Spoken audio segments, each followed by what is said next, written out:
Happy Racing Bayang Karerista, muling nagbabalik para Tingan TV.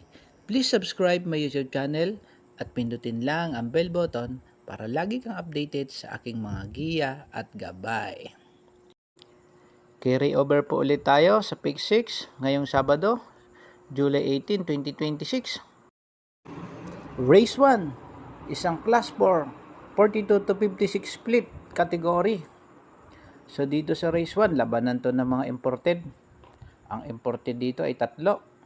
Circle of Love, Jack 14, tsaka si Neferur. Number 1, JBH, ang rerenda. So dito sa race 1, sa malakas ang loob, pwede na suluhin to. Ang number 6 na si Circle of Love. So kung nag-aalangan ka, pwede pang suporta ang number 1 na si Neferur. Kaya dito sa race 1, ang first choice ko dito ay ang number 6 na Circle of Love. Second choice ko naman ay ang number 1 na si Neferur. Good luck po. Race 2, start ng pick 6 na may carry over. So dito sa race 2, 5 po ako dito dahil magulong karera po ito.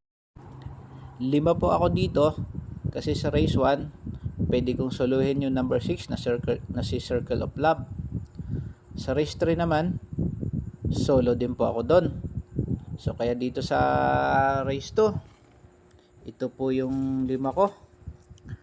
1, 9, 2, 3, 6.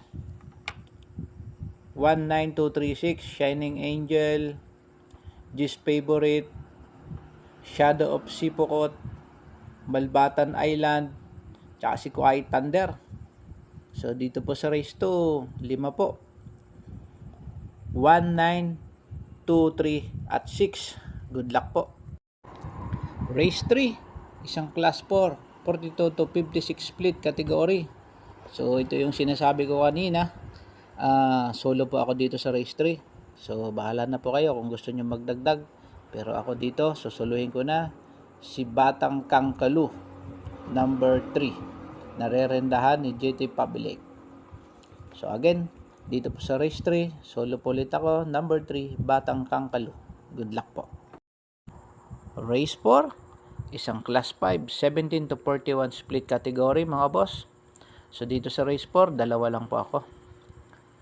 Ang first choice ko po dito sa race 4 ay ang number 3 na si Spaghetti Pababa, narerendahan ni Zayte Sarate. Second choice ko naman po ay ang number 5 na si Gabel, narerendahan naman ni JM Storke. So ulitin ko po, dito sa race 4, dalawa lang po ako. Ang number 3 na si Spaghetti Pababa at number 5 na si Gabel. Good luck po. Race 5 na po tayo mga boss. Dito sa race 5, isang class 5, 17 to 41 split category. So dito sa race 5, tatlo po ako. Ang first choice ko po dito ay ang number 2 na si Sky Story. Second choice ko naman po ay ang number 8 na kabayong si King Was Pubcon. At third choice ko po, yung pangdehado ko, ang number 4 na si Arcturus, narerendahan naman ni RC Simasio. So dito po sa race 5, ang first choice ko po ay ang number 2 na si Sky Story. Second choice ko naman po ay ang number 8 na si King Was Pubcon. At ang pangatlo ko po ay ang number 4 na si Arcturus. Good luck po. Race 6 po, isang class 4, 42 to 56 split category. So dito po sa race 6, dalawa pa ako. Pero sa malakas ang loob, pwede nyo na pong suluhin yung number 2 na si Miss Shani Storm, narerendahan ni John Alvin Gose. Pero ako po, lalagyan ko po ng pansuporta. Okay po, ang first choice ko po dito ay ang number 2 na si Miss Shani Storm, narerendahan nga ni John Alvin Gose. So second choice ko naman ay ang number 1 na si Magtoto Betsky. So dito po sa race 6, number 2, Miss Shani Storm, At number 1, Magtoto Betsky. Good luck po. Race 7 na po tayo. Last and final race. Ang inyong mga paratingan para sa inyong winner take all. Pick 6, Pick 5, Pick 4, Extra double, Daily double. Good luck po.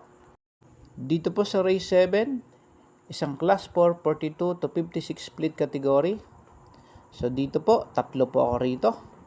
Ang first choice ko po dito ay ang number 1 na imported. Ang kabayong si Saisisante. Narerendahan ni JD King Flores. Second choice ko naman po ay ang number 5 na si Rodeo Drive. Narerendahan naman ni JM Storke. Third choice ko po ang dihadong si Spolarium. Narerendahan naman ni RC Simasio. Again, dito po sa race 7, ang first choice ko po ay ang number 1. Second choice ko naman po ay ang number 5. At third choice ko po ang dihadong si Spolarium. Good luck po and happy racing. Lagi pong tandaan, ito po ay gabay lamang. Sa huli, kayo pa rin ang masusunod. Bet mo, choice mo!